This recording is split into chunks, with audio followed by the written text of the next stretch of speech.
Good afternoon, ladies and gentlemen. Welcome to the Committee of the Whole meeting for August 28th. I would ask everybody around the table and in the audience to please silence your cell phones if you haven't done that already, so that we don't get interrupted. We have 4 items on our agenda for this afternoon, and we'll, I think, just take those one at a time. So with that, we have item number 1, which is the All Seasons ice agreement. Is there a motion?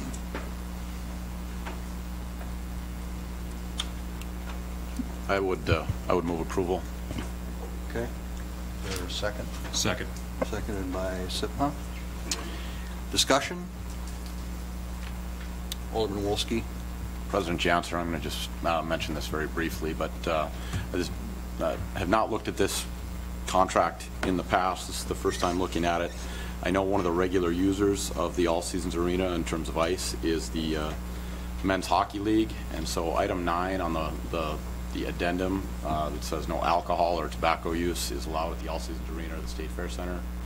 That's a stipulation in the contract that I think the men's hockey program would have concerns about. So I would ask that, you know, before this contract becomes finalized, we get some more information on that particular clause.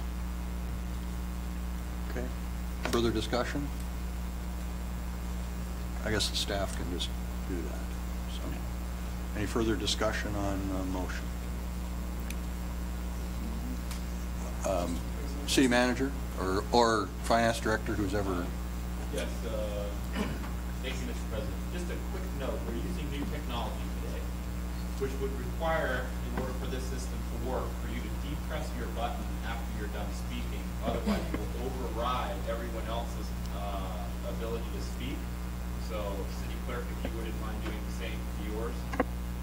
We're not able to press the button, and therefore no one's allowed to hear us. So, Mr. President, you've got the master, so you can override everyone, which allows us to hear you. But if anyone else is depressed, we will not be able to hear them.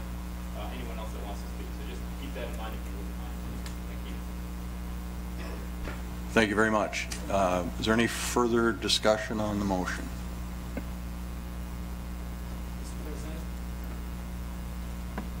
I just wanted to make some clarification. When the original contract came in, the amount on the contract was $36,000 and change.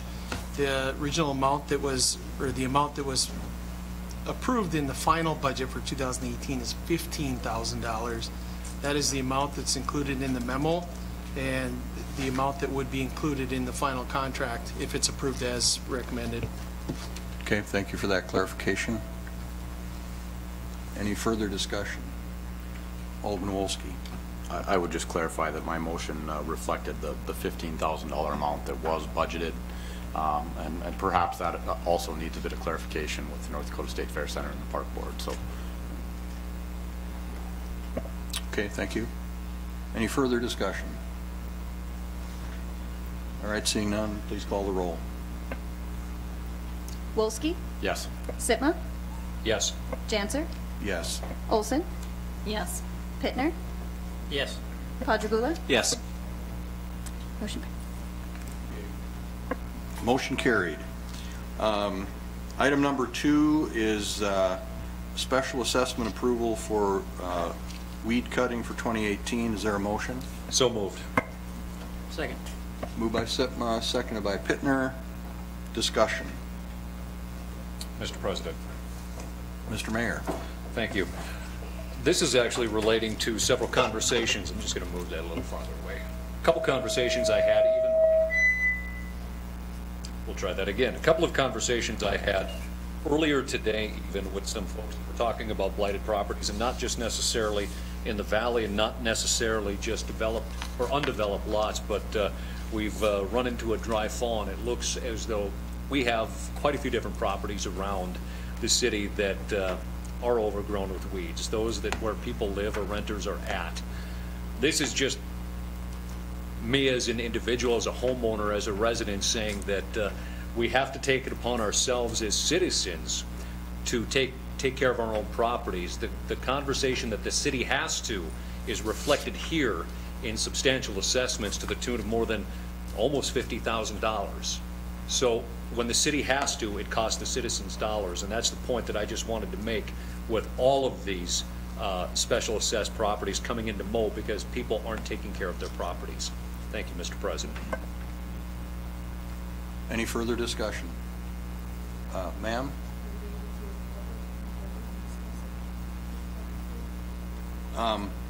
If you have a comment on this particular issue, that would be fine.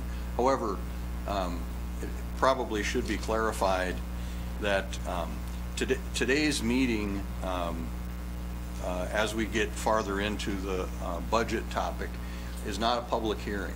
So this is an occasion for the City Council to ask questions, get clarifications from the staff with regard to the proposed budget. So the public hearing will be held, I believe, on September 18th, and as well as the first reading of the budget. And then the second reading of the budget, I believe, is on September 25. Yes, ma'am.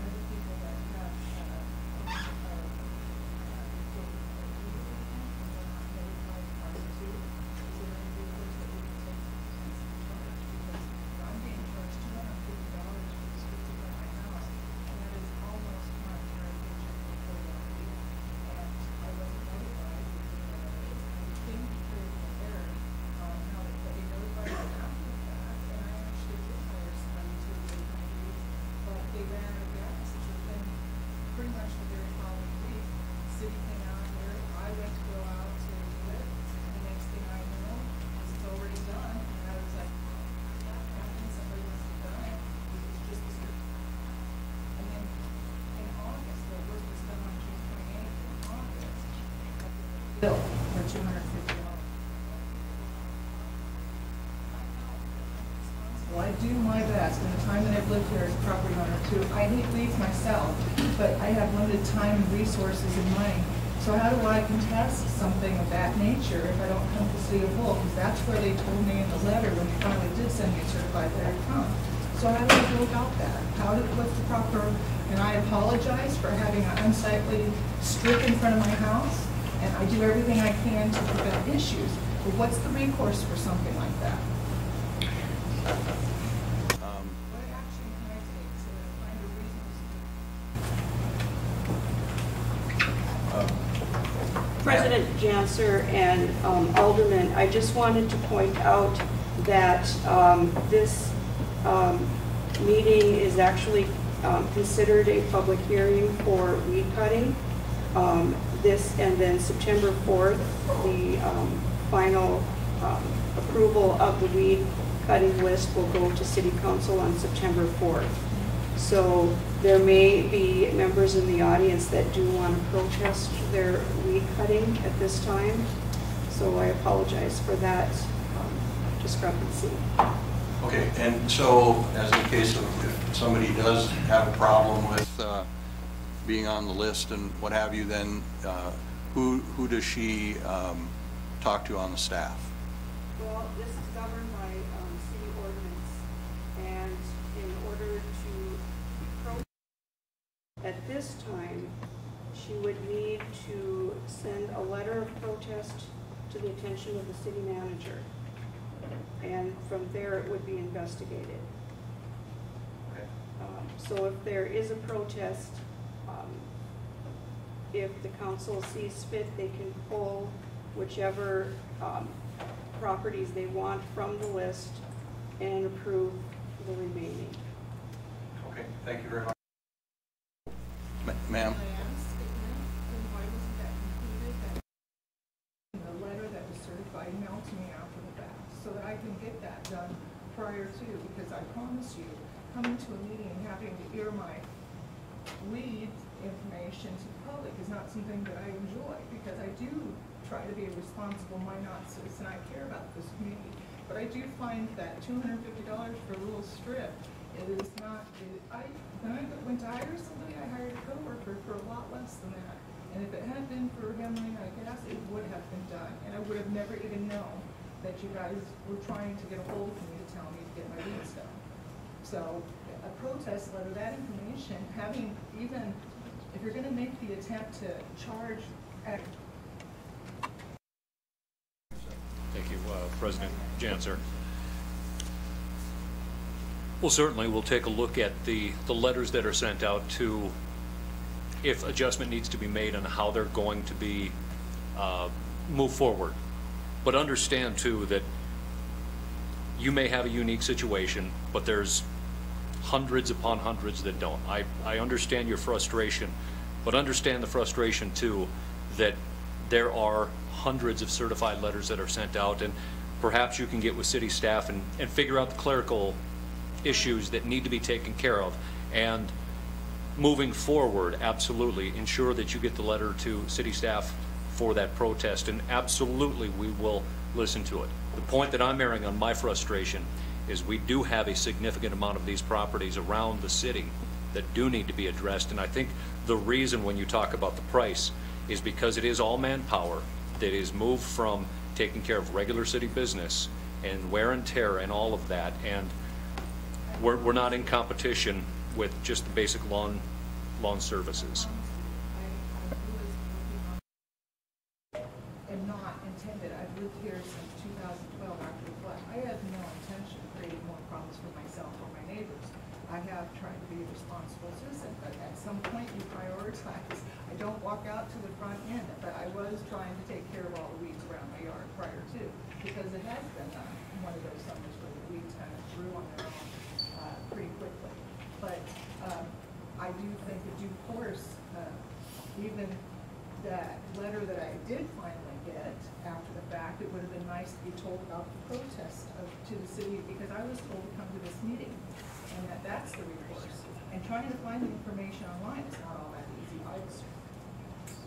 So Kelly has been great at giving me the information. I had to request a public, I had to go through a process of requesting it online, and Kelly's been key in helping to get the information I needed, because it's like, I want to understand how it works. I don't enjoy having to air my information out on the public, and I certainly work to try to prevent problems that I don't need to have. I budget for things. I don't expect to get a bill of $250 out of the blue by anybody. So I apologize for my weeds, but I do think that there needs to be some. You certainly found me twice. I got a letter inside of a letter for a certified mail after the fact. And I would imagine there's other people who have those similar issues. So we can do better as citizens, but we can also do better as city council or city workers of making sure that the details are followed through. If you're going to charge $250 out of somebody's paycheck. Thank you, ma'am. Public Works Director Jones. Mr. President, members of the commission, just a refresher on how our process works at Public Works, since we're the ones that are charged with sending out the nuisance notifications and doing the mowing. We received a complaint from a citizen about weeds on an address. We document that on a form. Our foreman will go out and investigate it and see if it is in fact a violation, if it's weeds or grass over 8 inches. They will come back and then note that. We send a letter out to the address that we have for tax purposes on our GIS system. We do not send the certified letters for notification. And the reason we don't send certified letters is, by ordinance, we're not even required to notify the residents. We also put in every 2 weeks through the summer months in the paper notification to everyone to keep their weeds below 8 inches and their grass below 8 inches. We said we mail out that notification to the resident. We give them 5 days to abate the nuisance. If they don't, then as it as we get time, we will go out, and if they have not done the work, then we will mow it and then send in the bill for it. So that is our process that we go through. That is the addresses that we use when we do provide the notification. Like I said, by ordinance, we aren't required to send written notification, but we do. Okay, thank you. An address to that was not my mailbox. I had the same numbers, but they're out of order. And then by the time they returned it on the 27th of June, the work was done on the 28th of June. In the meantime, I had already tried to get it. In fact, some of the pictures that they took, they didn't have to do that work because I had actually taken a portion of it. They did just the front strip. So that's where things I didn't find out about until the 17th of August. Okay. Andrew? Thank you for the time for listening. Thank you, Mr. President. Members of the council, my recommendation would be to pull that particular assessment and have us go through the protest period. It's interesting to me that you didn't receive the information on the protest period because inserts were provided for all letters that were sent out under certified mail from the treasurer.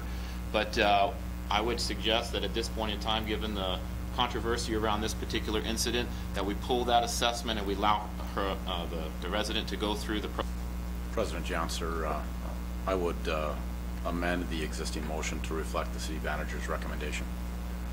I would move to amend. Okay, there's a move to amend. Is there a Second. Second by Alderman Olson. Any discussion on the amendment? Any discussion on the amendment? Seeing none, we'll vote on the amendment. Call the roll. Wolski? Yes. Sitma? Yes. Janser? Yes. Olson? Yes. Pittner? Yes. Padragula? Yes. Okay, the amendment is carried.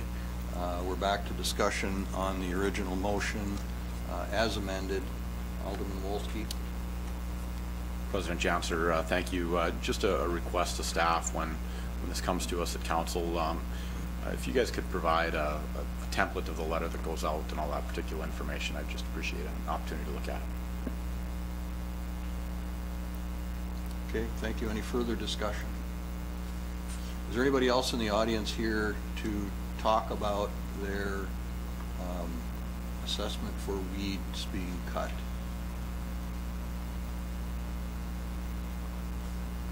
Okay, seeing none. Is there any further discussion last time? Seeing none, call the roll. Sitma? Yes.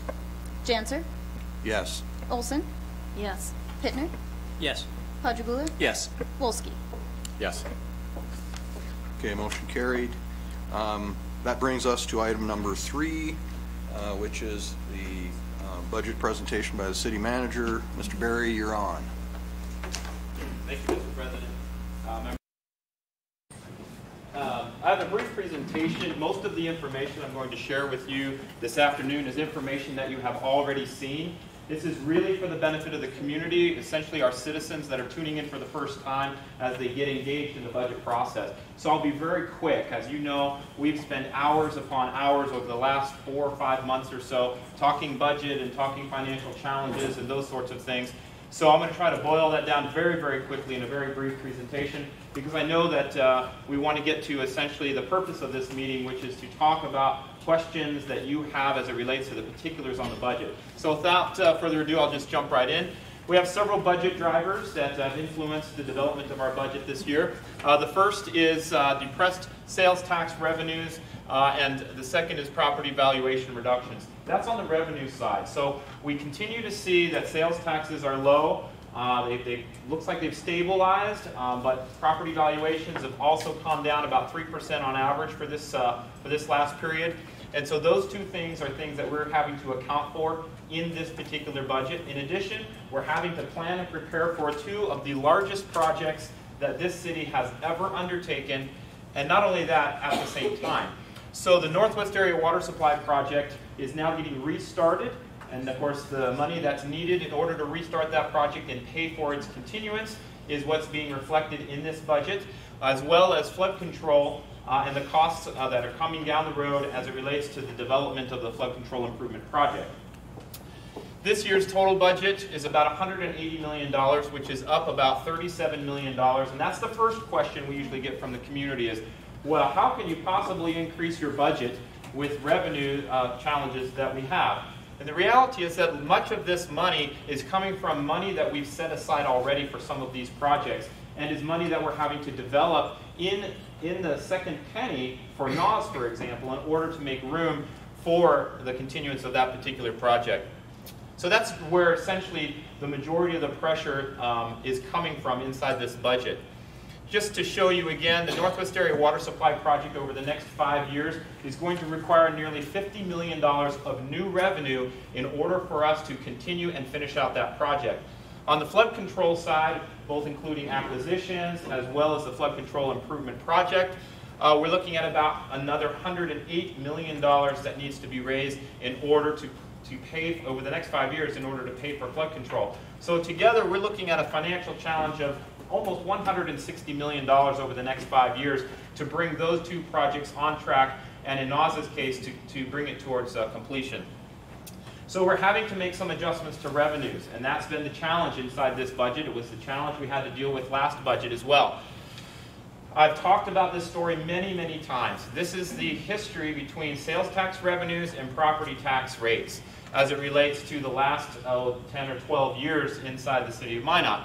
And what we see here essentially is that as sales taxes increased between 2007 upwards to around 2011 or so, we saw a continued decline in the property tax rate, with a significant decline between 2011 and 2012. What was happening here is that the city was again placing property tax activities into sales tax revenues, or property tax costs into sales tax revenues. So the shifting of property tax into sales taxes occurred roughly in this time frame. That's great when sales taxes and property taxes remain stable, and in this case, sales taxes remain high for several years after that, and property taxes remain fairly low. But when the trend got reversed and sales taxes began to fall, we see that a huge revenue shortfall is what ensued after, and so an adjustment had to be made last year to shift property tax activities back into property tax revenues from sales tax revenues. So that shift is what happened essentially, is what's happening in this particular budget going forward. Now you'll notice here in about 2011 there was a significant decline in the sales tax, or excuse me, the property tax rate. And I wanted to spend just a quick moment on that. We had a citizen initiative that occurred in 2011 that was brought forward to reallocate the second penny, or otherwise at that point in time known as the NAWS penny, Northwest Area Water Supply penny.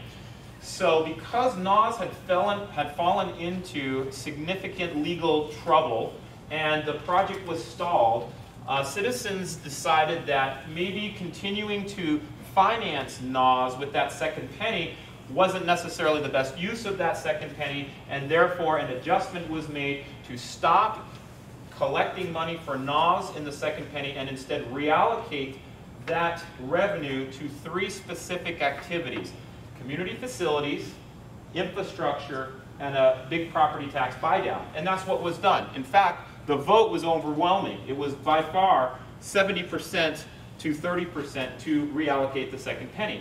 Now in that, the finance director was given authorization to reallocate back the amount needed to pay for NAWS when that project came back on the table for completion, when it got done with essentially the litigation that it was embroiled in. That's happening now, and that's reflected inside the city's budget. So here's the history of the NAWS penny. Back in 1998, when it was developed, through 2011, that penny went exclusively to collect money for NAWS to the tune of about $80 million. The citizens initiative that essentially came through and was passed took all the money away from NAWS and put it to those three areas that I just mentioned here: community facilities, tax relief, and infrastructure. And between those three funds, nearly $81 million was distributed or collected or used for those purposes. What we're suggesting is that we need to now make room, not entirely, but 40% of that second penny needs to be made room for the NAWS project to continue, which means that According to ordinance, we have to reduce proportionally those 3 areas evenly in order to make that room. So we estimate that about $10 million annually is what is collected or being proposed to be collected through that second penny of sales tax.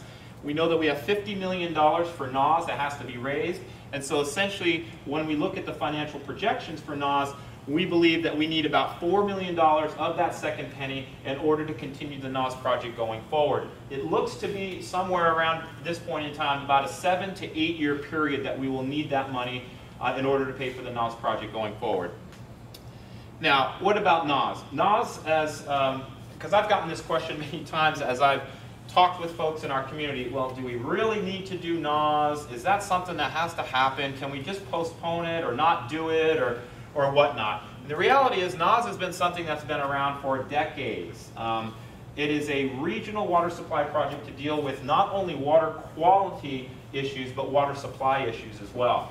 And the Northwest Area Water Supply Project has the intention to improve water quality for many of our rural as well as our urban centers throughout the Northwest area of North Dakota that it serves. So we essentially serve currently over 80,000 customers in 10 rural and towns and townships essentially that provide this water since about 2008. As I said, NAWS has been going on for some time now. The idea was conceived back in the 70s. Essentially in 1991, the state determines that NAWS is necessary, and things begin to roll out since then. Lawsuit was filed in 2002. We've been embroiled in that for some time. And of course now we have favorable rulings from judges and settlements that are occurring that are allowing the project to move forward. So this is nothing new to our region. It's not new to our community. It's something that's been conceived by many leaders many years ago and needs to get completed at this point in time. We have a 35% cost share for NAWS for the local share, and the state is picking up the other 65%. This is the work that's been done on NAWS, all the green areas here that you see. There's been quite a bit of work. The red areas are things that still need to be done in order to complete the project and bring it to full reality. NAWS, of course, is going to benefit our community in many, many ways. These ways is such things as providing a safe, clean, reliable water source for not just the citizens of Minot, but for the entire Northwest region that NAWS serves. As well, it will provide higher capacity water. As you might know, we had 1 or 2 this year already. Water restrictions, voluntary water restrictions. We had several last year. We need to make sure that we can provide continual water for our growing community. It also allows us to develop and promote a reliable water supply for economic development and regional growth. One of the things holding back our community and our region is economic development, and one of the biggest things you need in economic development is water, particularly for manufacturing and other sorts of industries that require lots of water. Here's our commitment, again, 35% cost share for the local share, and it looks to be somewhere between about $210 and $256 million in order to complete the project going forward. So now we have to make this shift back. We know that NAWS is back on the table. We need to develop money in order to pay for the local cost of NAWS, and that's what we're doing. This is that second penny as it was allocated in this year's budget, the 2018 budget. 40% for infrastructure, 30% for tax relief, and essentially 30% for community facilities, which the City Council decided flood control would be that community facility.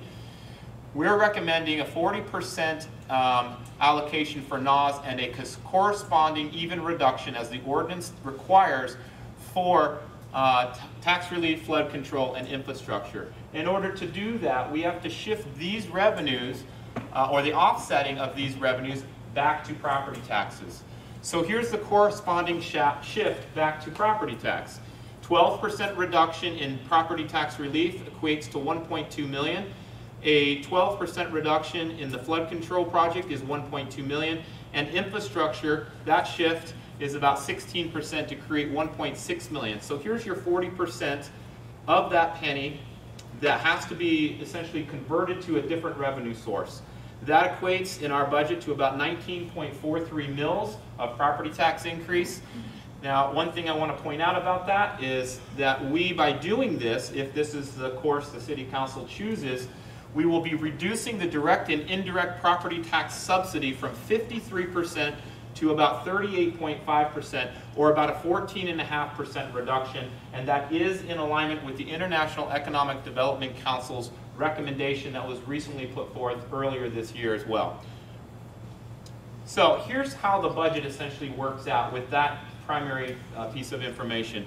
By far, the mills needed for NAWS and the offsetting revenues to make up for that dominate the amount of property tax increase that we're going to have to request this year.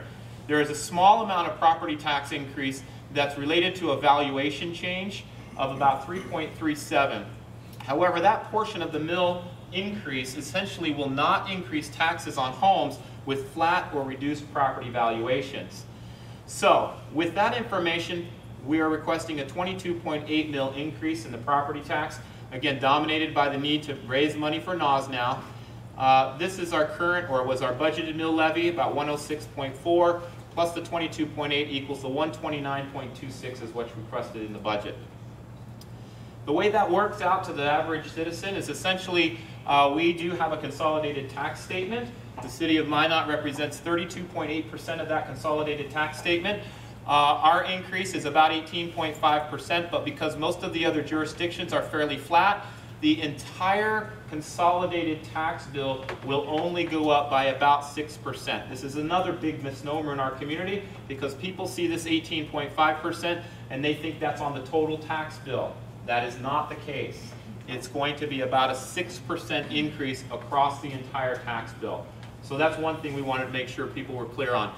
The other thing that we got hit, or citizens got hit with in this particular year, was the property tax buy-down that the state instituted some years ago that ended in 17, appeared on the 18, in people's 18 budgets, if you will, and that amplified last year's tax increase significantly because that was against all taxing agencies, 12% on top of all taxing agencies. So that was particularly difficult to swallow. That will not happen this year because that adjustment has already been made by the state. They're not continuing any further in allowing for property tax reductions or relief in this way, and so that's been essentially taken care of.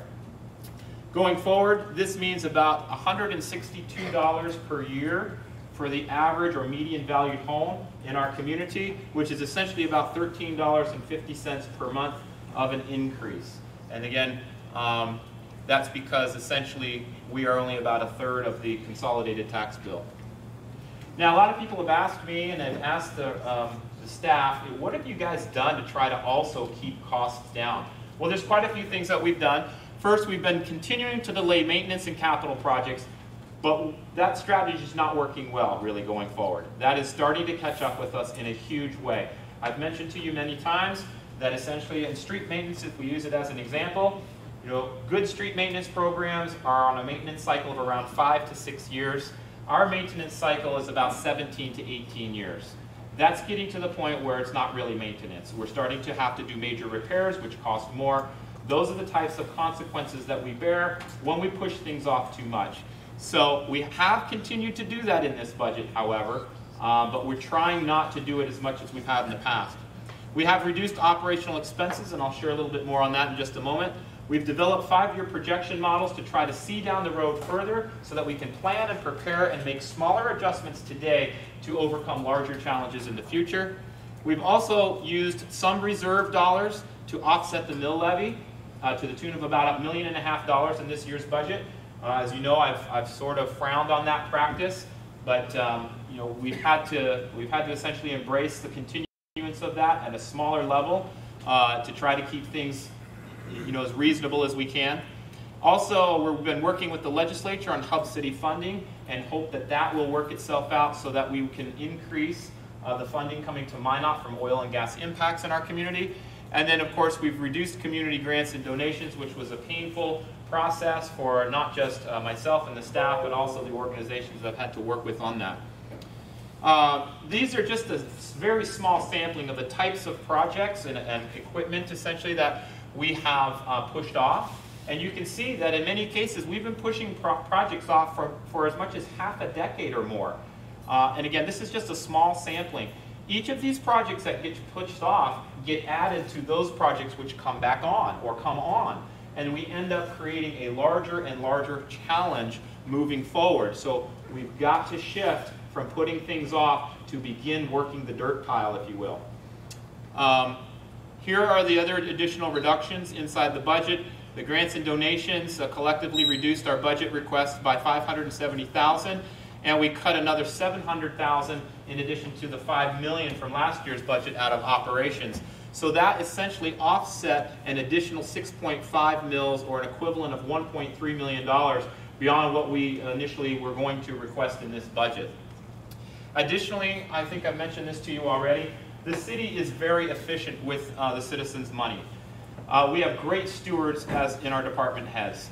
We did a study not too long ago of how many types of initiatives and different strategies, cost avoidance strategies, optimization strategies, to reduce budget impacts by each of the departments were. This is a sampling of what those are, and essentially when it's all tallied up, over the last 4 years, with the great stewardship of our department directors and city leaders, we have been able to retain about $78 million worth of efficiencies or cost avoidance strategies, which otherwise would have had to have been put into the budget at some point in time, or all those things would have been put off one way or the other. So, future considerations. We do believe that the recommendation we've made for the 40% adjustment in the second penny will be sufficient to finish out the NOS project as we currently understand it. We do also know that flood control projects will continue to strain the city's budget, but we're working on plans and we're also working on models to show what needs to be done in order to allow us to continue that project with appropriate funding. We do not have the Northwest Fire Station, number 5, in this budget. We do not have the City Hall building in this budget, and we do not have the streets maintenance backlog fully financed. We have made some improvements to trying to get that backlog down, but we still are not financing it the way that we feel it still needs to be financed. A couple things looking forward though. The economy does show signs of improving. We also know that ag and oil prices are on the rise, as well as production for that matter. Property valuations appear to have stabilized. The projection model suggests that this will be the last year for any kind of major property tax adjustment, provided that we can find an alternative source for the flood control project. And that alternative source could be a number of different things, or sources. We could lessen our costs by trying to go after lower interest loans, and the state legislature is working on infrastructure plans to do that, or legislation to do that. As well as we might get some additional revenues from the Hub City formula, from perhaps some consolidation efforts that are underway right now. Those are still being studied. That would be the library merger and also the Parks and Rec merger. We'll have to see if that plays out. Online sales tax collections could bring in significant revenues. We still have no idea what that may mean for our community. Federal grants, or excuse me, the federal government is taking an interest, as you've been shared, on the phase 4 of the flood control project, and of course that'll offset some costs.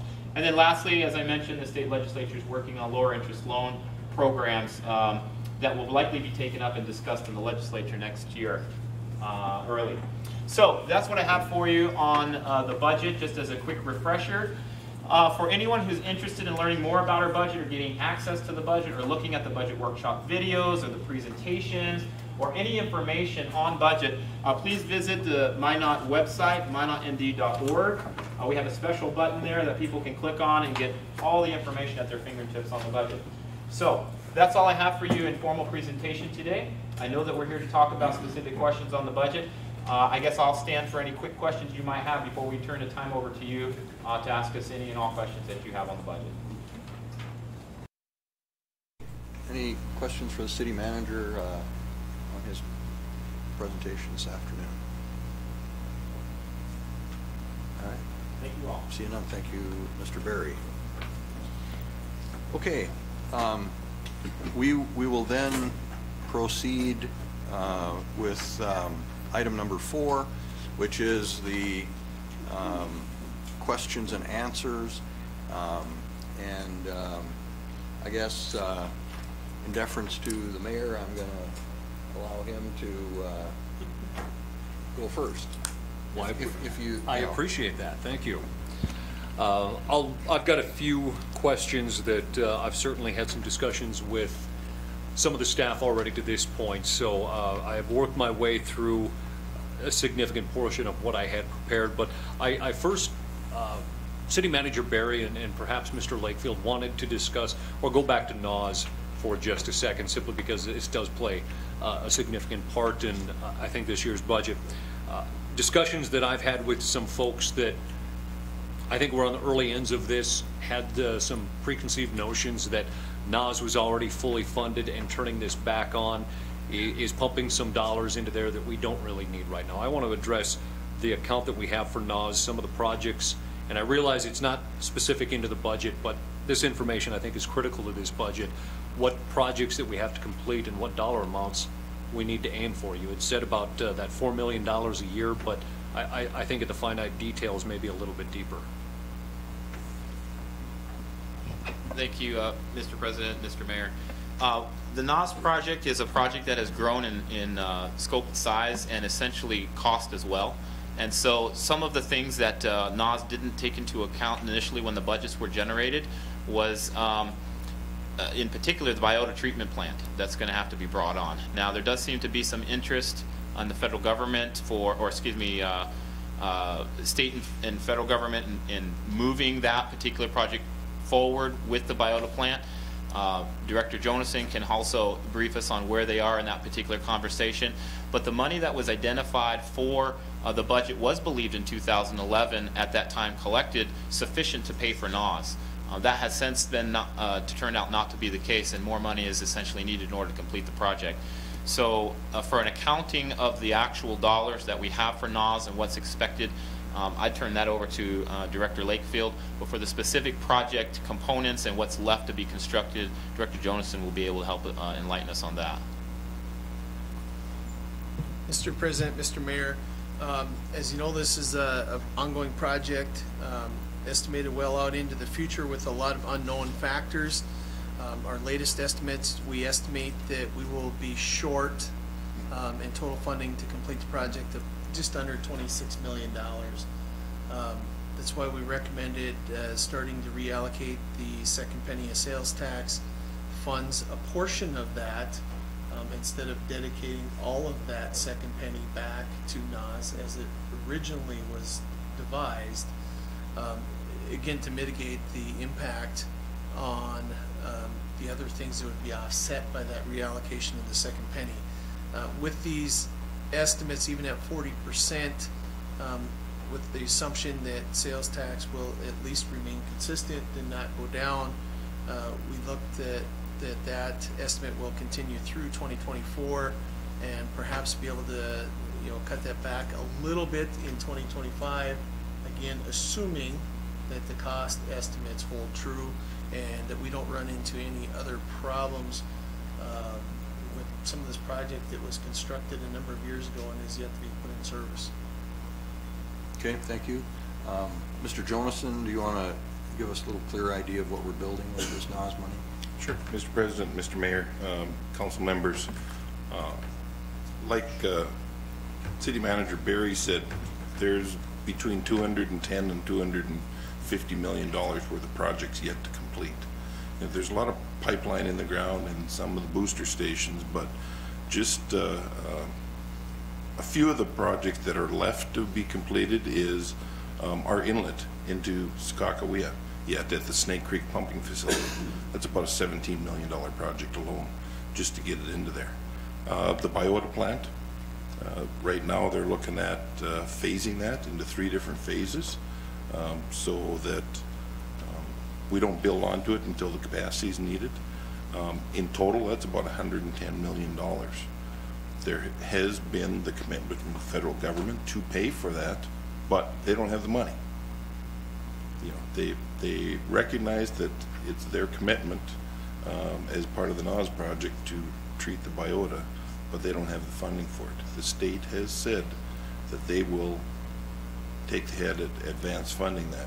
So that cuts our cost share on the NAWS project by about $30 million right there. So like I said, there's about $52 million.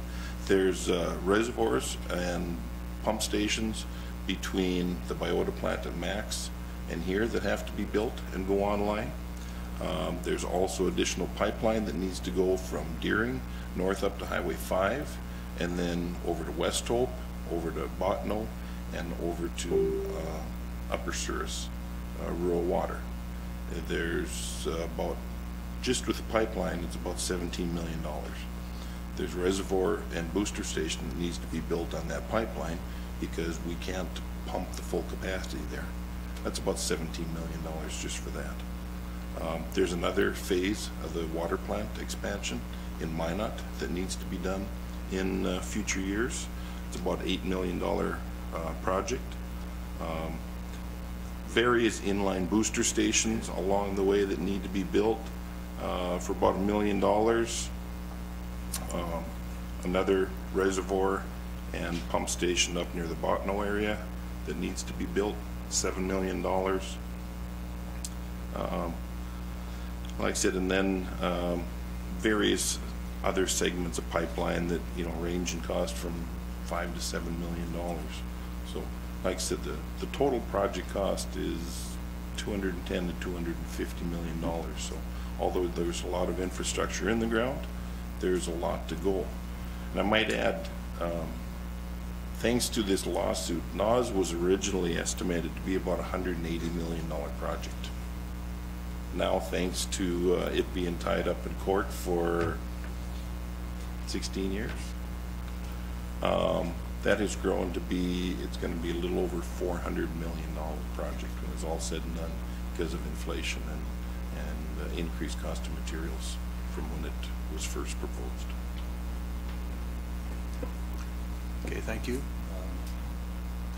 Mayor Sutton. Did you have any follow-up questions on NAWS specifically? Would you mind before I move on to another area to address that? Yeah, let's stay on NAWS as long as we're talking about that. Alderman Wolski. Thank you, President Janser. And gentlemen, feel free to grab hold of this question, whoever feels it most appropriate as it's directed to. But the $50 million that we are estimating as our local share, provided the federal government does come through and eventually provide funding for the Biota plant, is that $50 million contingent on that, or is that our minimum amount expected? Or do you guys understand the question I'm kind of driving at here in terms of? Mr. President, Alderman Wolski, that estimate is without a local share in the Biota plant. If the city were to be required to participate in the cost share of the Biota plant, that would be an additional need that would have to be addressed. Okay. Thank you. Anybody else want to jump in on this topic, or?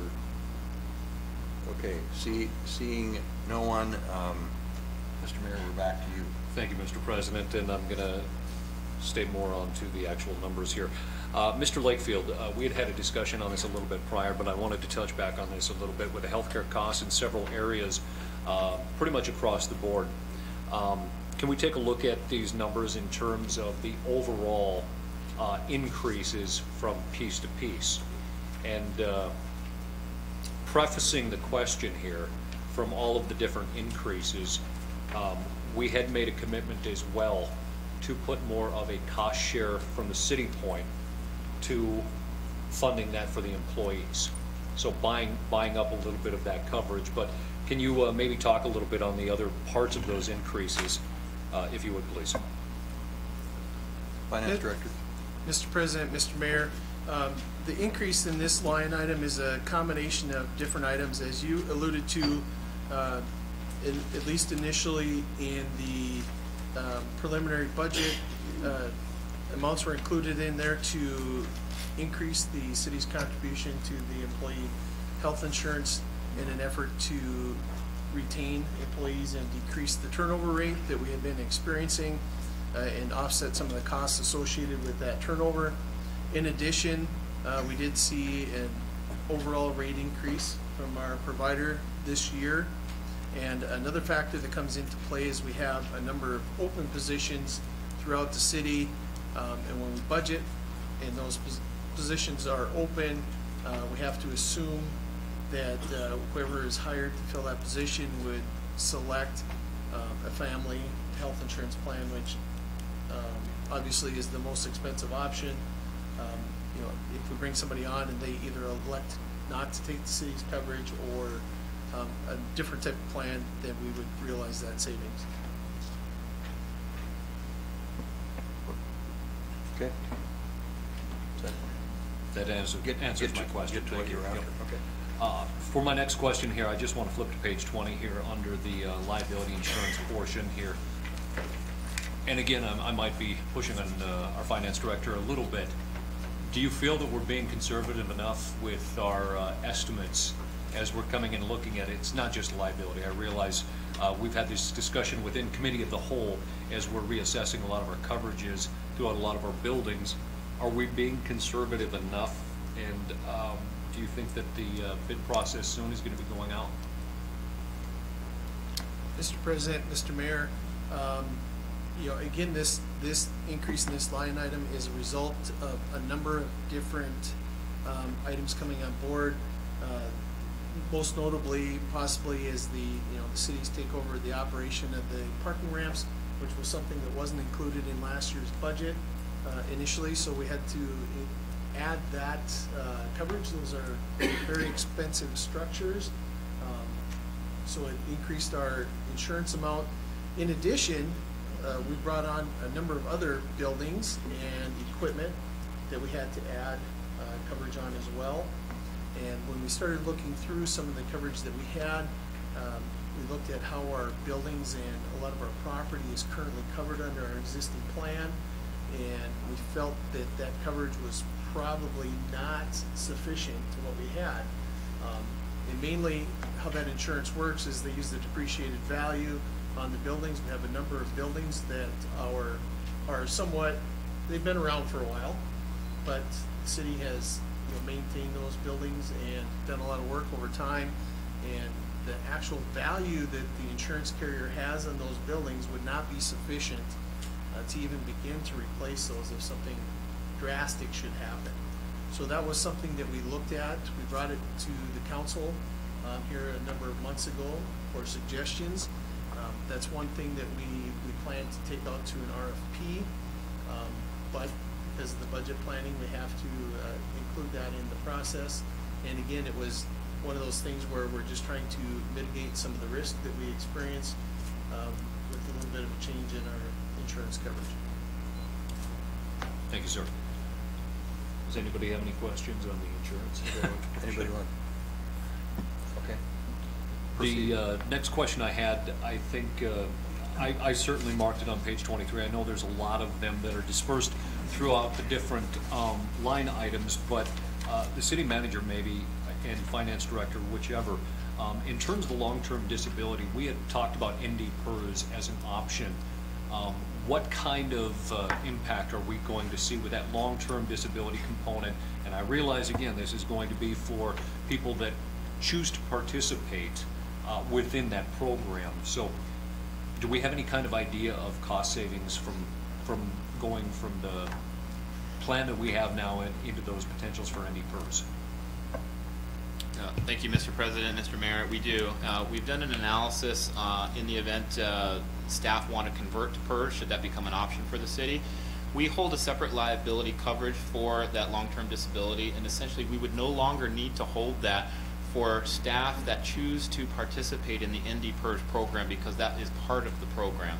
So we could eliminate that coverage for those staff that move into ND-PERS, and essentially we've estimated, based upon the number we think might want to choose to join the ND-PERS program, that could save the city about $40,000 annually.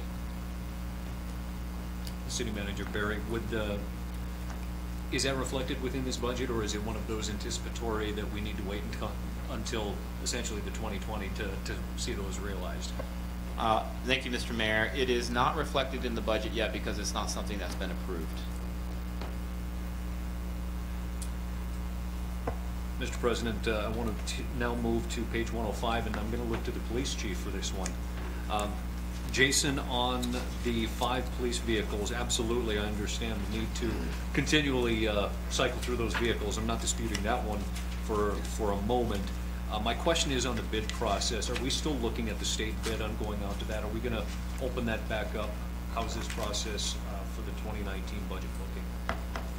Mr. Mayor, at this time when we put the budget together, we anticipated doing as we have the past 4 years in following the state contract bid. Certainly if the council desires, we can open that up to a local bid. In the past, well, I checked with the sheriff, and they purchased their vehicles locally this year, and on average they paid about $1,100 more per vehicle to purchase the same vehicle locally. So we don't have quite enough of an increase budgeted if that were to be the bid. I mean, we could find a way to make it work, but we budgeted this number based on a state bid contract. Thank you, Chief. That was one of the questions on that. Okay. I want to move to page 44, and this one's dealing specifically with the cemetery, but I realize the rec sat on the rec board, and I think Mr. Collins, we addressed this prior to the change in leadership here, but I just want to confirm what I think I already know regarding the cemetery's water usage substantially increasing right along with the rec department. If you would just elaborate on that, either the city manager or Scott, whoever wants to field this one.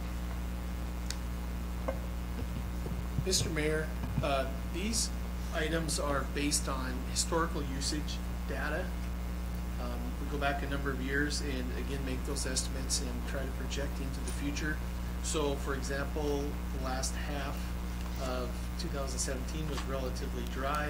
It would have contributed to the usage, and it looks like 2018 is the same way, and we, at least at this point, expect going into the fall to be very dry.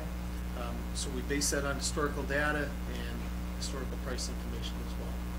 And I just want to point out as well that we are our own water customer, so we pay for it from this department, but it is revenue in the water department. Thank you, sir. And my final one just kind of is an overall into, and I'm sure I'll have more as we go through here, but as far as my notations on the telephone usage, I think through all departments, seeing increases on that and just kind of looking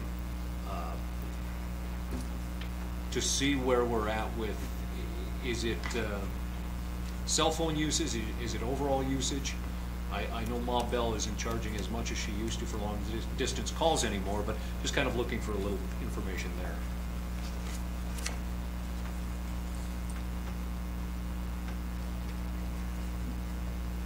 Mr. Mayor, Mr. President, again, this is based on historical data as well as projections of what we anticipate for rates in the coming year.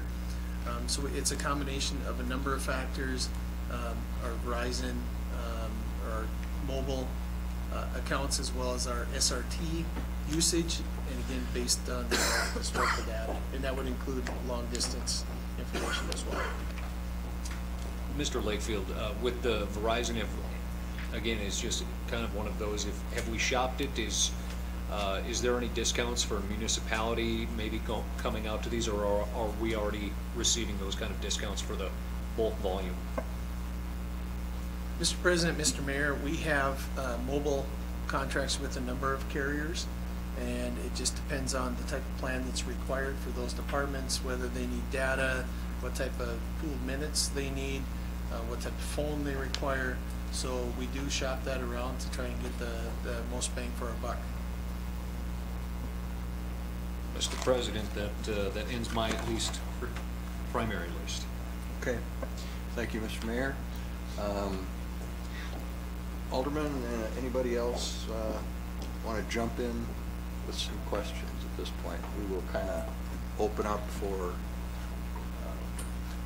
any questions you may have. Seeing none, and maybe while you're looking at that, I guess I was interested in just maybe getting a clarification from the finance director on, there was a recent letter to the editor in the paper that I've had several calls on about the city giving money to the All Seasons Arena or the North Dakota State Fair, and then the county as well and so forth. And I know some of the history of this because I've been around long enough to have been part of some of it, but I think maybe for the general public and for the rest of us, if maybe the finance director could just sort of indicate what exactly is happening there and why. Mr. President, the tax referenced in that particular letter to the editor is collected from a tax imposed on lodging within the city. And state law and city ordinance as well are very specific on what those funds can be used for. They can be used to fund a tourism board, or in our case, Convention and Visitors Bureau, or they can be used in a capital project to support the operation and maintenance of a convention type center. And in the city's case, 2/3 of the tax raised goes to support the Convention and Visitors Bureau, 1/3 goes to the All Seasons Arena. Okay, so just to make sure I understand it, so that this is part of the lodging tax, it's not a property tax levy, is that correct? Mr. President, that is correct. It's a pass-through. The city collects those taxes from the hotels and passes it through to the appropriate agencies. Okay, that's what I thought. Thank you. Anybody else with a question? Alderman Potter-Gula. Speaking of that logic tax, are we maxed out with that, or is there some headroom left in it, or? Alderman Potter-Gula, I would have to go back and research that, but I believe we are assessing the maximum tax. My memory is that 3%, or that, that it is at its maximum. I might, Mr. President, chime in for just a moment on that. The discussion I think that the CVB was having wasn't regarding the lodging tax, it was food and beverage, and maybe that's where your thought was going on that prior, but we're not maxed out there yet, and we're certainly not talking about it, but just for reference, I think that that's where your thought process was at there. The food and beverage part? Yes. Yeah.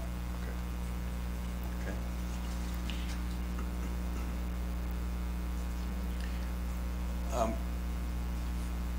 Maybe I could direct this to the city manager or the finance director, I guess.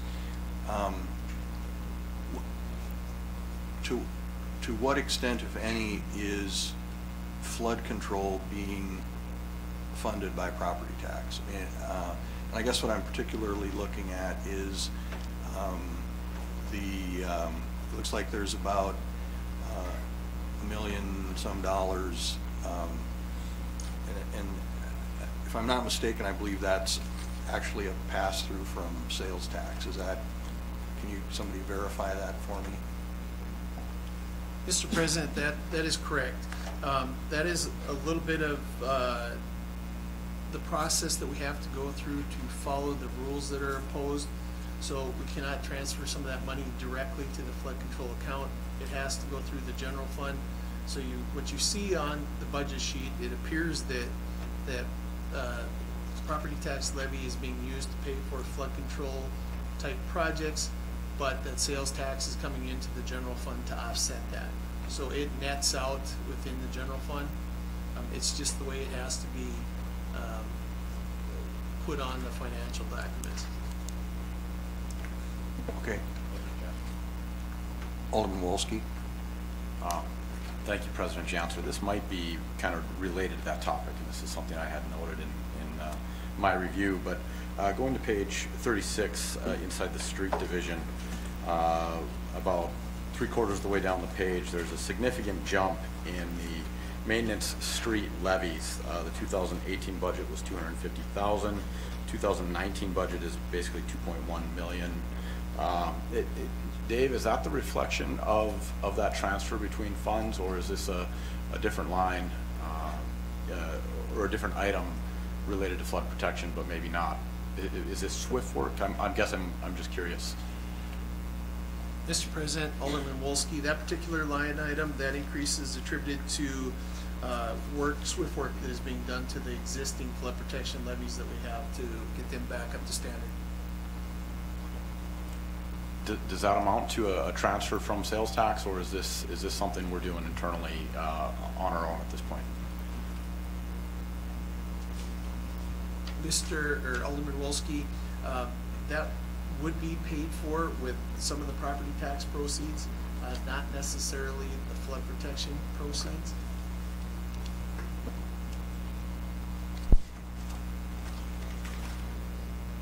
Did you have a follow-up, Alderman Wolski? I think I've covered it on that point. Thank you.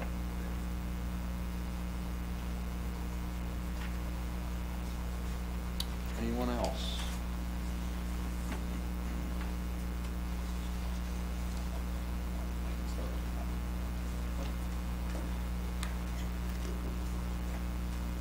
President Jamser, you look like you're acknowledging there, so I'll just jump in here. I'm looking to sure, move ahead. Yep. So I'm going to head to page 22.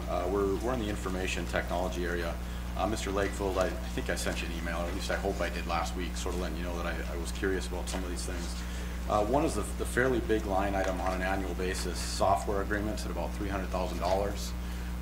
Just give me a sense of what we're talking about on that line, and why we are on an ongoing basis budgeting that much money? Mr. President, Alderman Wolski, I do have that information here, and it is a considerable expense for the city.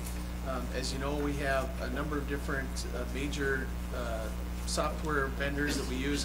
SunGuard Public Sector is our finance or our ERP software. Our HR records are housed in that. So that amount on an annual basis in this budget is just over $83,000. Our New World's public safety software, which is what the police department and dispatch utilizes, has a cost of about just over $131,000. So that is the bulk or the largest of the items in that category. There's a number of other items in there. Antivirus software is significant. Office 365 licensing, malware software, Barracuda email archiving. There's a whole list of them. And I would just comment, Alderman Wolski, that, being in the industry, those kinds of ongoing support agreements and ongoing contracts are pretty standard. Just about any piece of software these days that you use either has a monthly cost for the use of it and or a ongoing support agreement for it. So pretty standard stuff. Go ahead. I appreciate that context, President Jamser. Again, I think a lot of this is for the benefit of the public in terms of seeing some of these large items and trying to provide some clarity to it. Mr. Lakefield, I assume you're going to kind of be the primary point man on our enterprise software acquisition. I don't know if that's going to be taking place in the 2019 budget or if we're spreading that over a couple of years. Is there any anticipation in terms of that adoption that we might at least have an impact on some of these maybe more antiquated systems that we're using? Is there a possibility that we'll see a reduction in some of these future costs with that investment? Finance Director. Mr. President, Alderman Wolski, we are very early into that process to know what those end user agreements would look like and the ongoing licensing costs. Generally with these projects, the cost is a multitude of factors. It's the initial purchase of the software. It's also the implementation of the software and data conversion from the existing program, and then the ongoing licensing fees. And we've been in some discussions with some vendors, just kind of ballpark numbers, so we could have an item to start working on our budget. And it varies from vendor to vendor how they structure that. Some of them, it's a higher cost up front to do the purchase and the integration and data conversion and less of an ongoing fee, and some are cheaper up front and more of an ongoing cost. Is it your anticipation that we might begin that process in 2019, or is this one of those items where we're going to budget for a couple of years in order to have the reserve money ready for that later date? Mr. President, Alderman Wolski, it's anticipated that a project of this size would take a number of years to complete. It would be budgeted over the corresponding time frame. So initially, the anticipation is that if this is approved in the budget, that it would get started at sometime in 2019 and continue for a number of years after that. Alderman Wolski, one more follow-up on this. Would we expect similar or equal line items in future year budgets? Is this something we can expect to look at probably for the next couple of years then, or would you anticipate a bit of a reduction in our annual budget? Finance Director. Mr. President, Alderman Wolski, I would anticipate that once the project is complete, we would see a decrease in the capital or the portion of the implementation and the original purchase. I really don't know on the ongoing licensing at this point if it'll be comparable or cost savings or maybe even a little bit more. Finance Director, also related to some software question. That one that I had was on page 108. There's a asset management software. Is that a new piece of software that we're acquiring, putting into use, or is that something ongoing? And if it's a new piece of software, is that also necessary at this time, anticipating that the new enterprise software will be coming online? Mr. President, that is, I'm going to say a little bit of a combination. We had a project that was in the works a few years ago before I came on with the city that was being funded over a number of years in the budget, and after at least the preliminary funding was included, that project was scrapped and was not funded in the consecutive years. So that project never took off. And that particular project would allow us to better track the city's assets, particularly infrastructure type things like sewer, water, and engineering type assets. It would also allow us to do some of that work electronically as far as taking complaints from citizens, permit requests, inspection requests, those types of things. Currently, our process is very manual and involves paper. We're one of the only cities in North Dakota that you can't get a building permit online. So a little bit of a roundabout answer. My vision is that this project would be very intertwined and interrelated with the other software project that we have going on.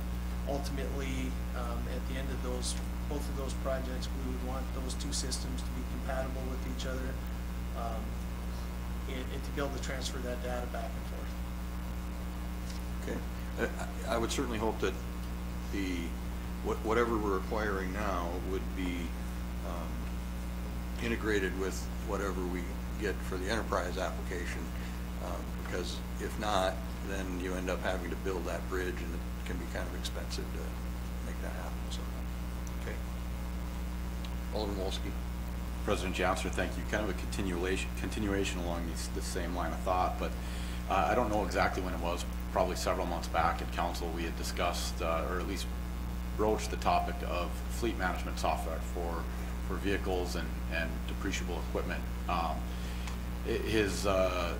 Has that investment been contemplated? I don't think I saw it in this budget, but I don't know if it's another piece of the equation that we want to consider as we take these steps. Mr. President, Alderman Wolski, this asset management software would accomplish that task with the fleet management, but it wouldn't be limited to just rolling stock. It would be other assets throughout the city, buildings, streets, wells, street lights, everything else as well.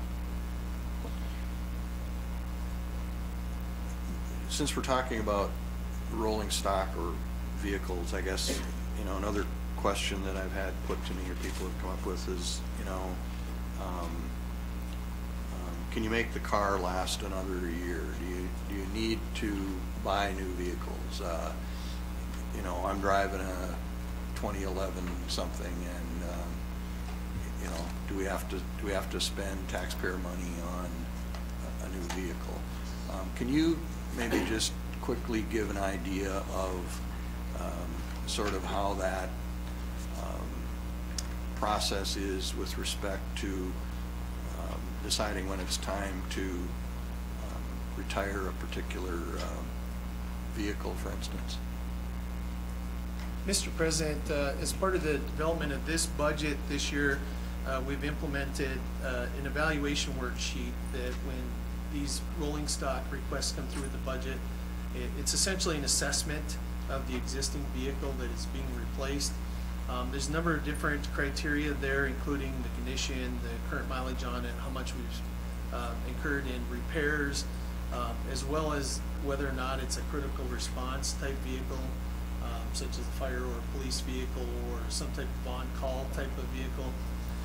So we use that when we assign a score and go through the criteria to determine if it's a critical replacement, if it's needed, if it's on the horizon, or can be put off to some point in the future.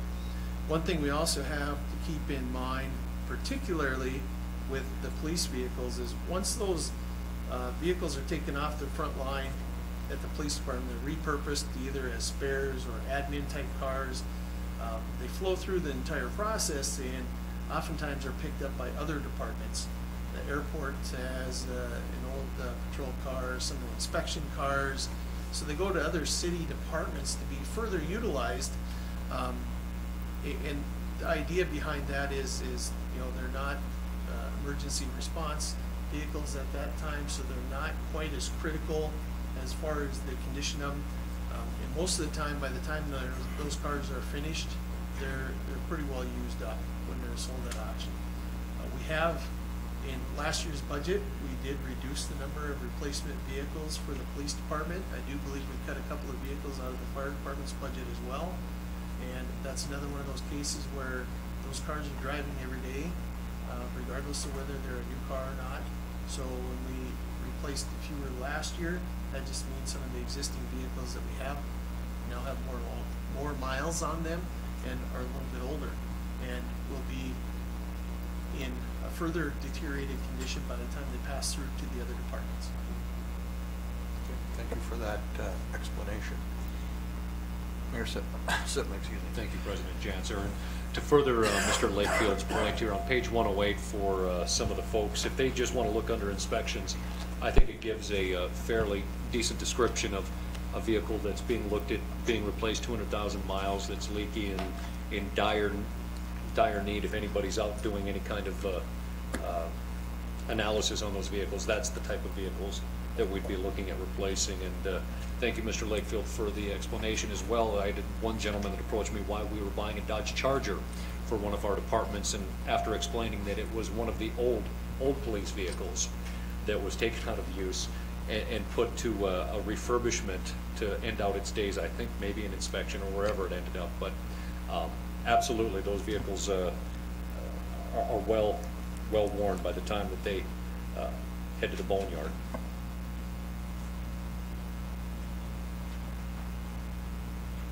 Alderman Wolski. President Janser, I have a couple specific line item questions, one for our Chief of Police, one for our Fire Chief. Going to page 24, Chief Olson, I see about halfway down, professional service contracts. It's a fairly significant jump from 18 to 19. Can you share with me what we're talking about in that line? Alderman Wolski, there's three main areas of increase. One was we contract with a company called Net Transcripts where we outsource transcription service. In the past, we used to do that in-house, and we hired staff to complete transcription of police reports. and we found that we saved significant dollars by outsourcing a lot of our transcription. But last year we had budgeted $15,000 and we used closer to $19,000 in that service, so we upped that by $4,000. About $25,000 of that increase is our contract with Evidence.com, which is our online storage service for body camera video. And we did anticipate that when we got the body cameras that capacity was going to increase as the years went on. More video is retained, and that we would have to buy more cloud-based storage for that video. So that increase, like I said, from about, I think we had budgeted about $17,000 last year, and we're on a pace this year to, or for 2018, we're on a pace to well exceed that amount within 2018. And so we projected $42,000 that we would need next year for cloud-based storage. We are looking at a solution there to go to a contract to purchase unlimited storage. So we would be able to cap out, for 5 years, we would have a known cost on our storage for body cameras. And that would go in conjunction with a replacement plan for those body cameras. So if we enter into a new 5-year contract with our current supplier, we would cap out at about $1,000 per camera per year. Right now we have 60 cameras. So we would look at about $60,000 total per year, which would include replacing all of the cameras every 2.5 years and unlimited storage for a 5-year period of time. So just looking down the road, that's what we're looking at there. The last one in there is a request for a software subscription to a manage records request. It's called Next Request. It's about $12,000 for that module, and it is basically it would be able to be used citywide to manage when people make records requests of the city. And it just to give an example, our current records department handles about 2,500 records requests per year. So this module would allow citizens or anyone that wants records to request it online, to have it supplied to them through the Next Request portal, and they would be able to pay online for that as well. There's advantages to this. It has a redaction module. It allows, as I said, the generation of invoices, ability to make online payments. It has a method of calculating the hours, the man hours that are put into the request. So this was requested by my record staff. They researched it, and so that's why it's in there. And it was also, like I said, it's something that can be used. It's unlimited in the number of users we would have, so it can be used in any department within the city. Thank you. President Johnson, a question for our fire chief, page 29. Chief, again, one of the significant jumps that stood out to me was maintenance building and grounds in your budget, $46,000 in 2018, $161,000 in 2019. Curious as to what that may represent. Mr. President, Alderman Walski, I have submitted the generator for Station 2, which is in that line item for $40,000, and the re-roof for Station 2 at $75,000.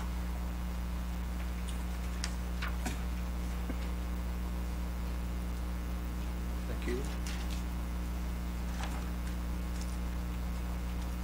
Other questions?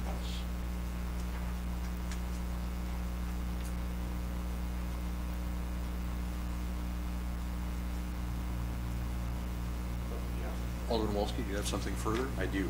All right. I have a few more, but I'm getting there. I'm going to be, I think I'm going to page 39. This is in the airports kind of overview page, Mr. Feltner.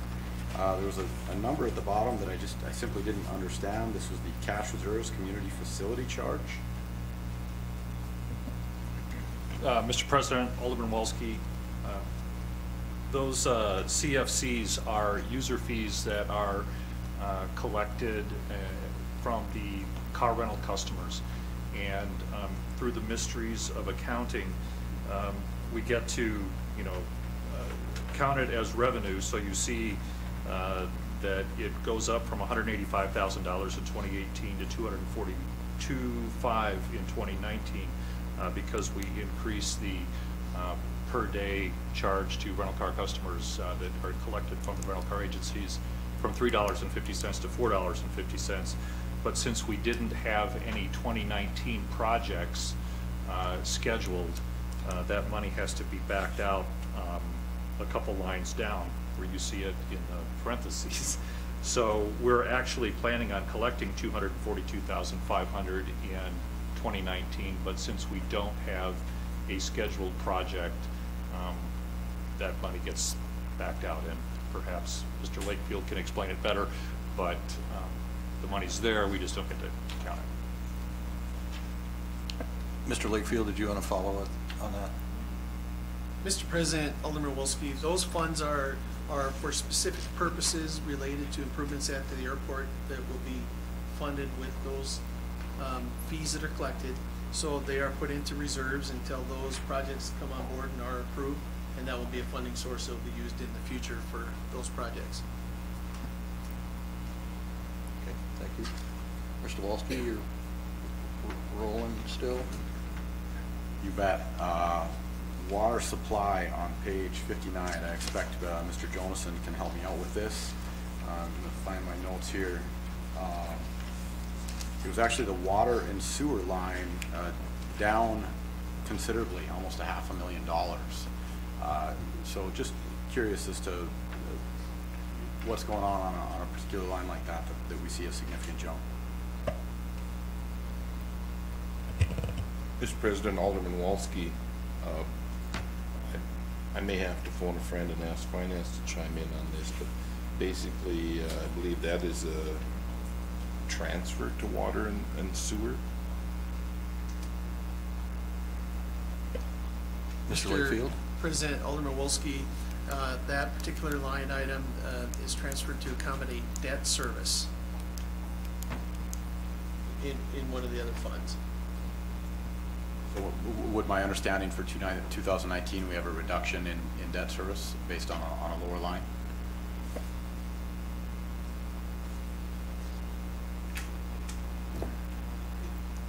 President Janser, Alderman Wolski, that decrease is a result of retiring some of those bonds early last year, which took it off that debt schedule.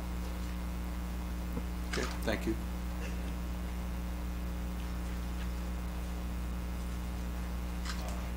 President Janser, thank you. Moving to page 61, we're in water distribution. And meters and remote readers, Dan, obviously a little bit of a reduction from 2018, or a significant reduction from 2018 to 2019. Is this an ongoing expense, or is this still a part of our changeover to remote readers and those types of things? Is there an end date when we might start seeing some of these lines reduce even further? Mr. President, Alderman Wolski, that's correct. It's what it is it's switching out all of our old meters and getting them up to the radio read type meters and the MXUs. We're also in the process of taking some of our old meters where we have 2 residents on one service. So the service goes through one house and piggybacks into the next house. If you end up with a DA or delinquent account, we don't have a way to shut those off. There's new meters out. They're called an iPearl meter, and you can actually shut individual meters off by radio control. So we are looking at implementing those in the future into some of our standard accounts that we've had issues with over and over again. But yes, we do hope to reduce this to practically nothing in the future, but probably 8 or 9 years down the road, These do have a shelf life. They have batteries in them, a lot of the MXUs. They're good for about 20 years, so we'll have to start implementing funds to replace those again.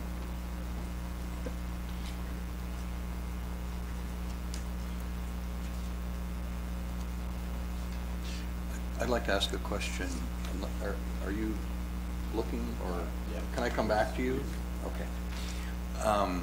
I'd like to ask a question about personnel. We have, talked in the past about the turnover rate, and so I'm wondering if you can, and I guess this is probably for Lisa, but if you can give us an idea of how many current open positions we have for the city, and kind of where those are.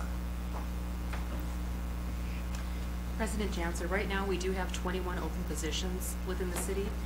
The majority of those do remain to be in police and fire.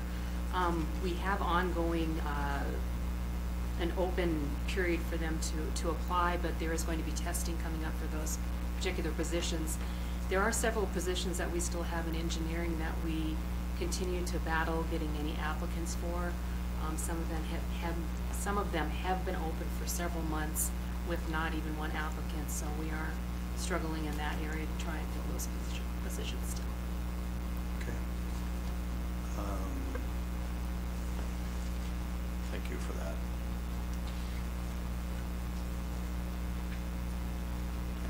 Alderman Potter-Guo. Following up on that, I know we've had an issue with turnover, largely we think because of benefits issues, particularly health insurance. With those positions we're having a hard time filling initially, do we have any sense of what's going on here? Is it just a tough market? Are we not offering enough? Because I'm concerned that we have put a lot of time and effort into our market surveys and STEP programs. And I'm wondering if that in some way suggests a shortcoming there, or is it more idiosyncratic and unique to each position, or are we needing to pay more for engineering people or in the STEM fields in higher education we call them? Any sense of what's going on here? Alderman Potter-Guo, I do know that one of the positions that we did attempt to, we made an offer on, the individual did decline the offer specifically because of the problem that he saw with defined contribution plan. So we are hoping that with moving to potentially to a pension plan, that would be more of a draw for people, as our municipality is the only entity that does do a defined contribution plan. So that we have seen as an issue. City Manager. Thank you, President Janser. I just wanted to add to the Human Resources Director's comments that this is one of the big reasons we want to move towards the ND FIRST program, because we are not able to effectively draw talent from the state of North Dakota, from those who are currently working in the ND FIRST program.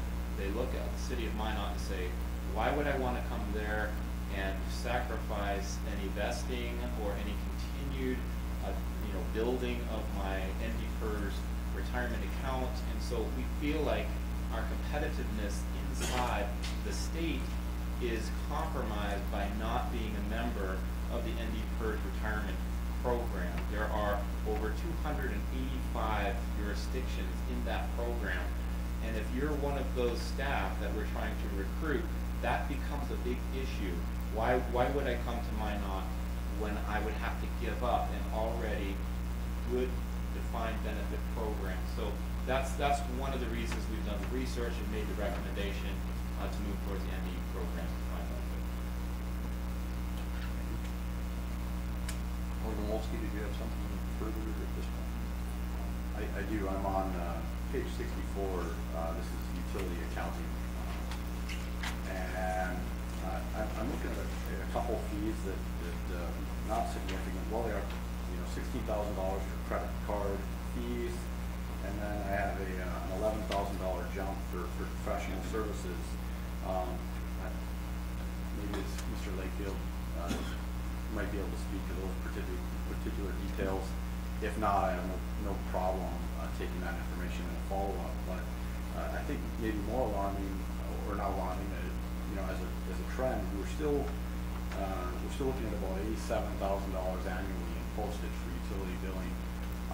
Is there a future that we see where we can move towards paperless billing and email and that type of work? Might that be a part of the enterprise software that we're hopefully taking on? Finance Director.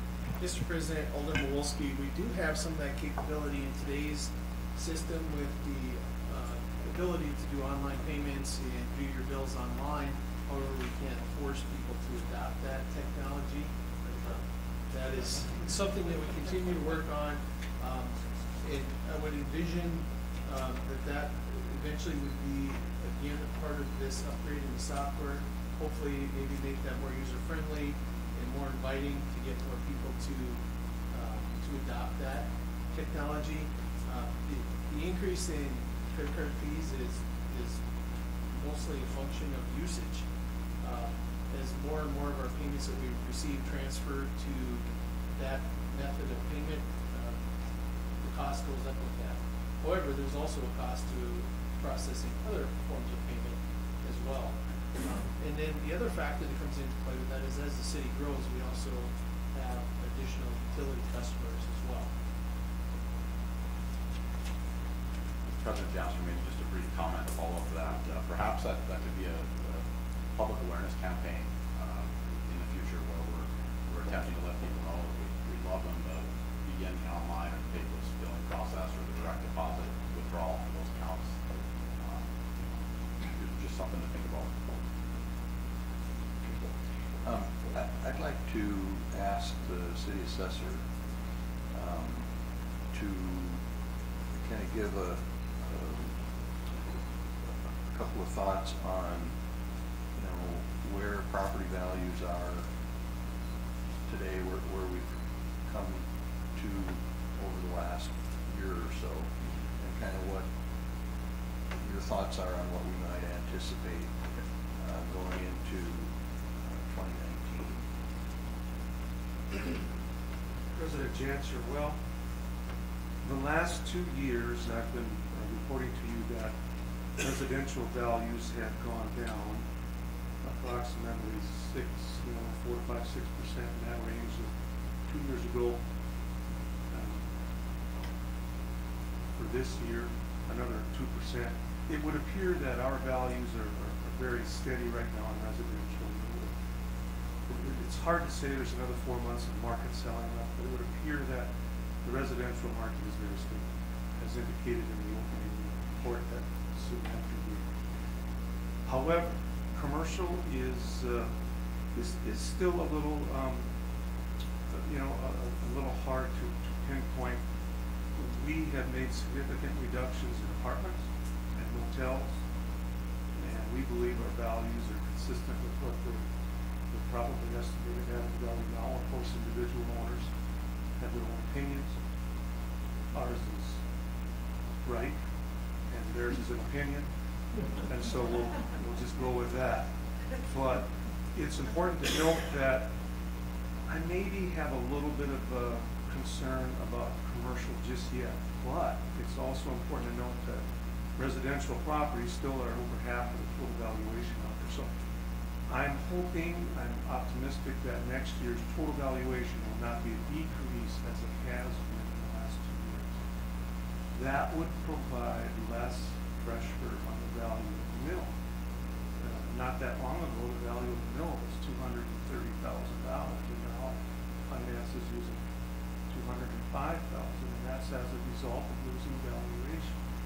So I'm optimistic that things will be fairly steady and will know in another 4 or 5 months. I remember when it was going up, and so generating more money, dollars, which made life a lot easier. And just to follow up on your comment, when you say that you have some concern about commercial property, is that to say that there's concern that it may be still in a downward trend? I do have a few concerns about some of the occupancies. I believe the apartments and hotels are where they need to be. I don't see that there will be more, it's hard to say if there'll be much change for next year. I am concerned about the big box, mall, the retail's over 50,000 square feet. We may be looking at some more reductions on that for next year. The good news is that's not a large percentage of the valuation. Those are big value properties, but I think in the overall scheme of things, hopefully it won't drag our overall valuation below what it is now. Thank you for that. Alderman Wolski. President Janser, thank you. I've got just a couple more lines, or maybe thread of thought here, but I'm going to jump up to our capital purchases into the 107. First of all, I'm going to start with the Bryan facility. I believe that was $100 and some odd $1,000 expense.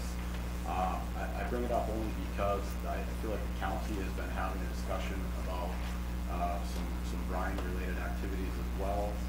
Is there a opportunity to do a little collaboration? Is what we're doing, would it maybe serve the county's interests as well? If there might be an opportunity, maybe not inside our budget, but the community as a whole, to realize some savings?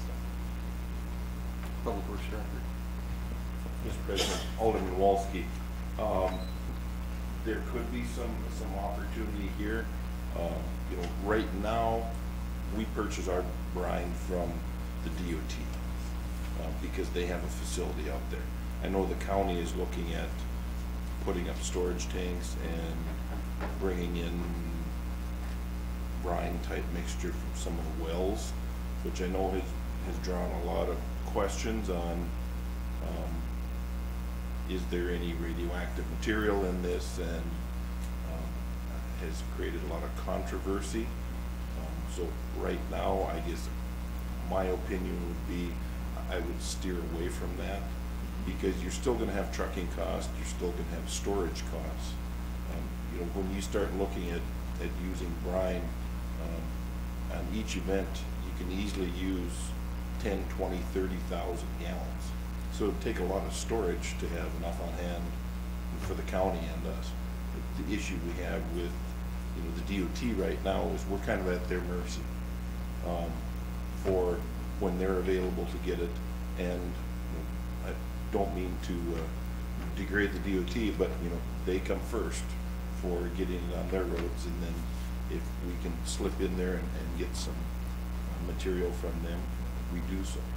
So, like I said, having this facility, you know, we've had it in the budget in one form or another since about 2015, and this year we've got it budgeted half of it, so that we could probably look at retrofitting one of our existing buildings, a corner of one of our existing buildings, to put the equipment in instead of a whole new facility.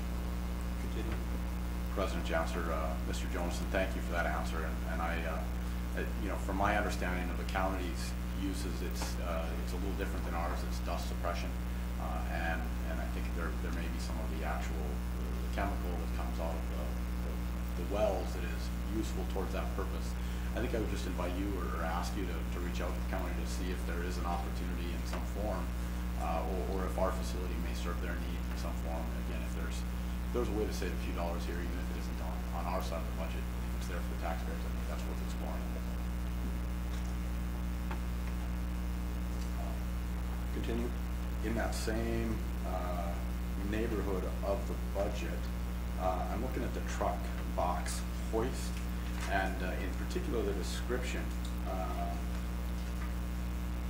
trying to find it here, but it seems to me that we are replacing that truck box hoist because of an accident, and if that's the case, then I'm wondering why our insurance didn't replace that for us. Mr. President, Alderman Wolski, yes, it's one of our drivers had left the box up when he was leaving the landfill, and he hit the 16th Street underpass, and it took the box hoist right off of the truck. Did some damage to the truck also, but we were able to repair that. So we're looking at replacing that. And the reason insurance doesn't cover it is we don't have full coverage on much of our equipment of this type. So there's no insurance to cover it.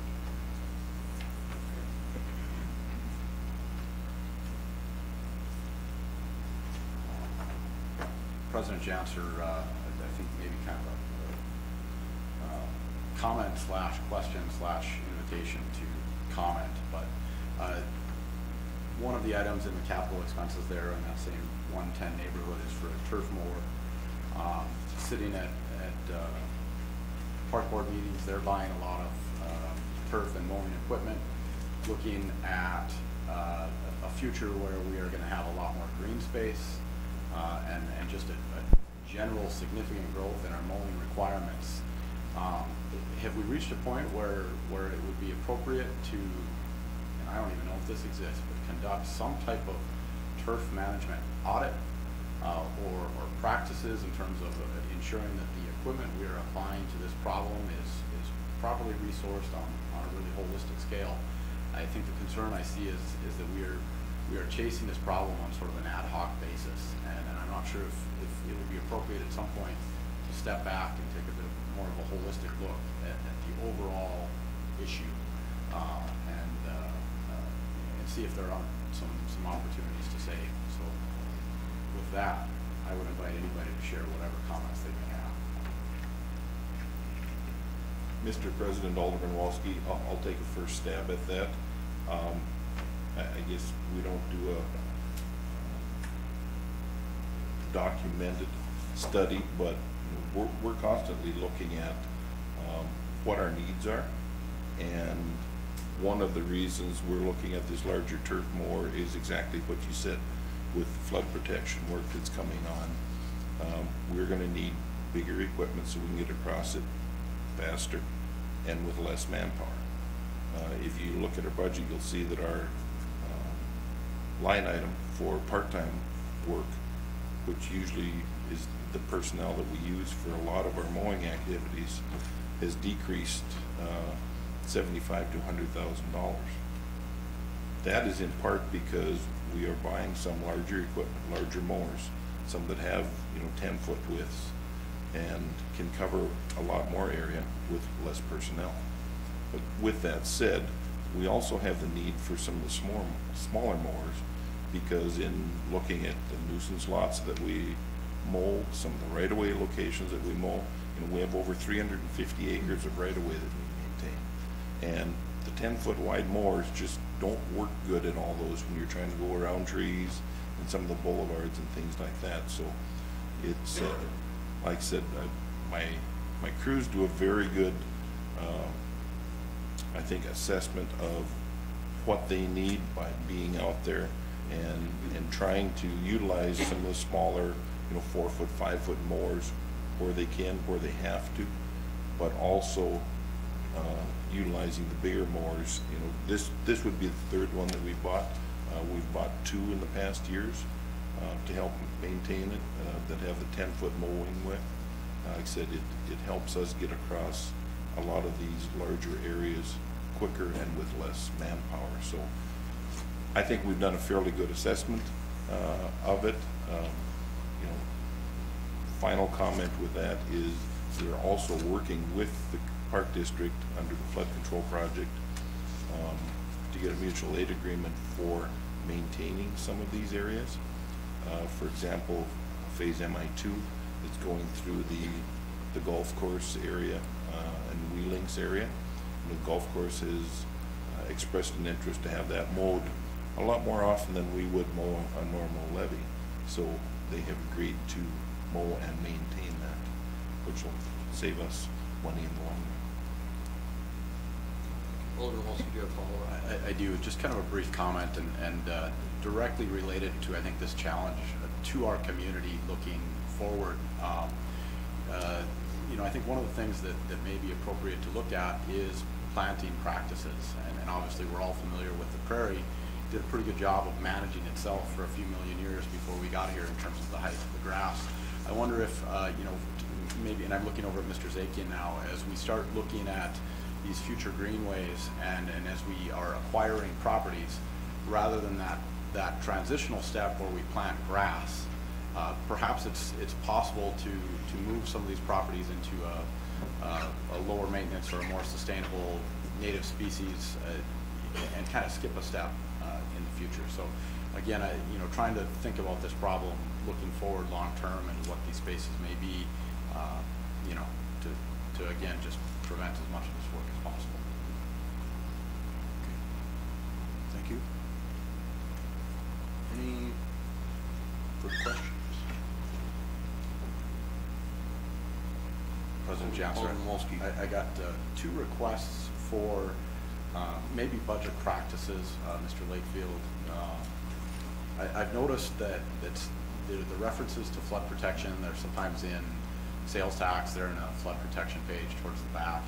I'm wondering if, as we line those out in the future, if we could get some really specific ties to the phasing that the Mouse River Enhanced Flood Protection Project is using, just so I can, sometimes it's a little hard to translate what's in the budget versus those projects that are moving forward. And so I think that's just a pure language request on my part to see whether we're talking about construction, design, administration.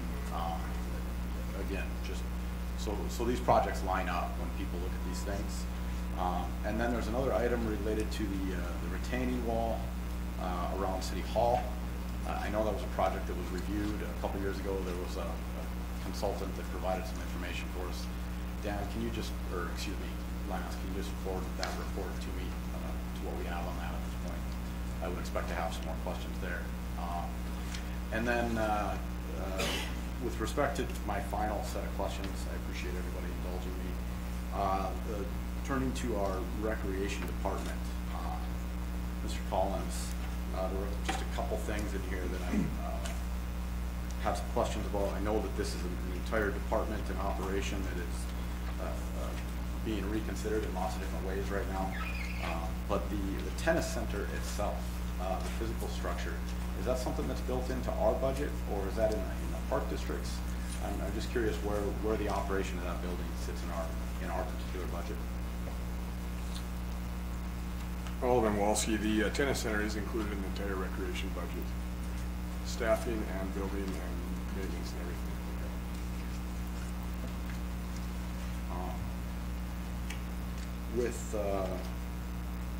With respect to a similar line of thought to what I was sharing regarding mowing, have we ever considered or performed an audit on our facilities available in terms of the number of fields we have against the number of games played, the number of teams in our various leagues, in terms of kind of making sure that we're being efficient as possible? I guess this comes up because as I've driven around town a little bit this summer and some of the evenings, it feels like there's a number of nights where one of the softball complexes is empty and one of them is full. And so as you start to think about resources, have we reached a point with any of those leagues or those activities where it's appropriate to start thinking about consolidating or reducing the number of fields we're maintaining? So I'd invite your comment on. Alderman Walski, obviously number of teams in mind have gone down, number of teams in the region have gone down as far as the adult programs go and the youth programs during the daytime hours. What you're seeing more of is, I think I've explained to our rec board a number of times, is a lot of this stuff is being more specialized, where the boys baseball is now playing out at the Holden complex and the girls softball now has the west end of the softball fields. There are nights when the fields aren't being used, and for some reasons, because some of the leagues are better leagues that can't be played on the smaller fields. Our fields are not, have never been built to the size of what they should be built to accommodate the actual slow pitch softball game. We've got 4 actual fields, Southfield, that actually have the right fence distances, and 2 on North Hill. The rest are all acceptable practices as far as the minimum fence distances, but as far as getting into the upper divisions, you limit yourself to what you can actually use. So we've been using those complexes more or less as a, the stopgap in the lower divisions, the upper divisions probably play double headers each night, so you might see nothing up at North Hill on a given night on 6 out of the 8 fields, but on the 4 fields at the east end, you'll see two different games played on, on each diamond. So it's kind of one of those things where we're trying to make the use of all of our fields, but some of the fields just are not conducive to the size of the game that we have up there. As a casual participant in softball, I certainly saw some of those challenges and played on some of those shorter fields.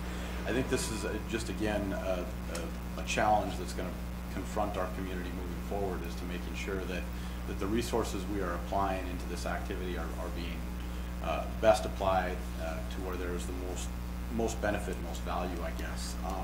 With one final question regarding our recreation operations, Mr. Collins, the concessions. As we look at what's going on out at the Mesa, the hockey boosters, or the ice users in some respects have taken over those concessions. They staff them, they manage them, and in return, they keep what they make in service to their particular programs. Is that a model that may be beneficial for the city of Minot in terms of our concessions at both at the softball complexes and here in the auditorium, in terms of allowing us to save some money and offer an outside organization an opportunity to make some money? Alderman Walski, I guess I've never looked into that concept as far as the city buildings and the city concessions go. That's one of our bigger money makers that we have for income sources for the recreation department and the auditorium in itself. So no, I guess that's never been on the table as long as I've been around here.